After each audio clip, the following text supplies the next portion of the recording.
Welcome back to the channel. Today we're going to talk about these leather seats. A lot of people like to put car seats in these, obviously, because you use them for your families. And I'm going to show you how to protect them. These are nice leather seats, and once your kids are done in the car seats, the last thing you want is for them to be ruined because of the car seat.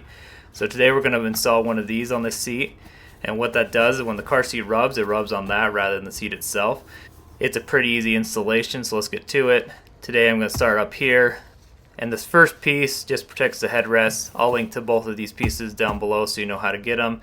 And the second piece we're going to use is the piece I showed you earlier. Again, I'll link to it below. So you're just going to undo it. This is how it comes in the packaging all folded up. And you're going to want to get this strap up here. And you're going to go around the headrest with it. I'm going to speed it up a little bit so you don't have to watch me try to get this on for 15 minutes. This is a lot easier when you can get in the car, but with my camera I can't quite get in there. But there you go. Once you get it on there, you're just going to grab the strap in the back, tighten it up. You're going to straighten it out. The next thing you're going to do is grab this bottom piece, and this little flap right here, that's going to tuck between the back and the bottom part. So you're going to lift up the seat a little bit, just enough so you can get it between the back and the bottom. And you're just going to tuck it in there.